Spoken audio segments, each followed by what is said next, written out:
পৃথিবীতে যে কয়টি পুষ্টিকর খাবার আছে তার মধ্যে অন্যতম একটি খাবারের নাম হচ্ছে ডিম। ডিমে বিভিন্ন ধরনের পুষ্টি উপাদান বর্তমান, vitamin B 12, iron, zinc, folic acid, এছাড়াও দেখা যায় যে কোলিন পাওয়া যায়। বিভিন্ন ধরনের পুষ্টি উপাদানের সমারোহ ঘটে থাকে ডিমে। এছাড়াও সূর্যের আলোতে বেড়ে ওঠা হাঁস মুরগির ডিমেও কিন্তু ভিটামিন ডি পাওয়া যায়।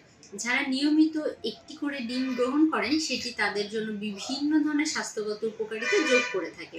কিন্তু অনেকেই আমাদের কাছে এসে জিজ্ঞেস করেন যে ম্যাডাম, দিনে কি আমি একটির বেশি ডিম খেতে পারবো, অথবা কয়টি ডিম খাওয়া আমার জন্য স্বাস্থ্যকর, ডিম খেলে কি কি ক্ষতি হতে পারে অতিরিক্ত ডিম খেলে, বা বয়সের সাথে সামঞ্জস্যপূর্ণ রেখে কয়টি ডিম খাওয়া যাবে। এই বিষয়গুলো নিয়ে বিভিন্ন ধরনের ইনকোয়ারি আমাদের কাছে আসে। তো আমি আসলে সকলের উদ্দেশ্যে সেই বিষয়গুলো নিয়ে একটু কথা বলার চেষ্টা করব যে দিনে কয়টি ডিম খাওয়া উচিত।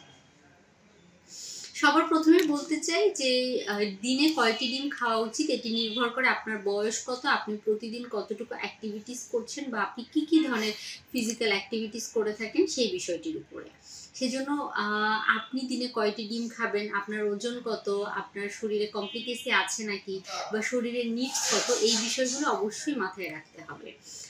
দিনে সবার জন্য উচিত একটি করে ডিম খাওয়া, কিন্তু তার পরবর্তীতেও যদি আপনি নিয়মিত অতিরিক্ত শারীরিক পরিশ্রম করে থাকেন, খাদ্য তালিকায় যদি ডিমের অল্টারনেটিভ হিসেবে মাছ, মাংস, ডাল বা এগুলো কোনোটি বর্তমান না থাকে, তাহলে কিন্তু আপনি প্রতিবেলা একটি করে ডিম খেতে পারেন। সেখানে আপনি প্রোটিনের রিকোয়ারমেন্ট পূরণ করার জন্য সেটি সাহায্য করবে।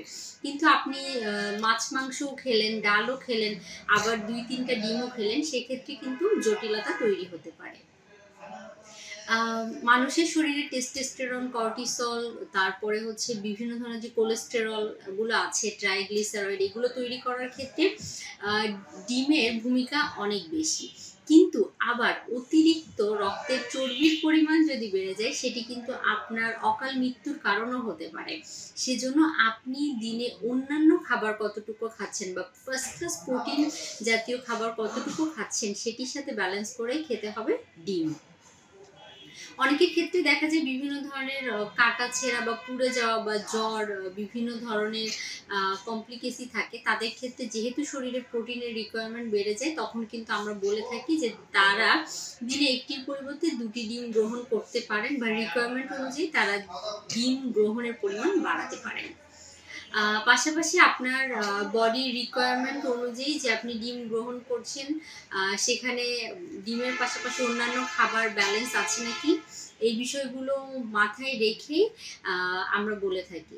আর যারা অ্যাথলেটস আছেন বা জিম করেন বা রেগুলার বিভিন্ন ধরনের অতিরিক্ত পরিশ্রমের কাজ করেন, বডি বিল্ডিং বা বডি বিল্ড এর কাজ করে থাকেন, বা রেগুলার জিম ওয়ার্ক করে থাকেন, তাদের জন্য প্রোটিনের রিকোয়ারমেন্ট যেহেতু বেশি থাকে, সেজন্য আমরা বলে থাকি যে আপনি চাইলে সেই সময়ে অবশ্যই প্রোটিনের রিকোয়ারমেন্ট ফুলফিল করার জন্য দিনে একটির পরিবর্তে 2টি বা 3টি ডিম গ্রহণ করতে পারেন। সেজন্য আপনার দেহের চাহিদা অনুযায়ী ব্যক্তি থেকে ব্যক্তি, অর্থাৎ ব্যক্তি ভেদে ডিমের রিকোয়ারমেন্ট আমরা দিয়ে থাকি। আপনারা আশা করি কয়টি ডিম গ্রহণ করবেন সেটি নির্ভর করবে আপনার শারীরিক অবস্থার উপর। সেজন্য অবশ্যই একজন বিশেষজ্ঞের পরামর্শ নিয়েই অতিরিক্ত ডিম গ্রহণ করার বিষয়ে পদক্ষেপ নেবেন, কেননা অতিরিক্ত যে কোনো খাবার গ্রহণই কিন্তু স্বাস্থ্যের জন্য হুমকি স্বরূপ হতে পারে, সেটি যতই পুষ্টিকর হোক না কেন।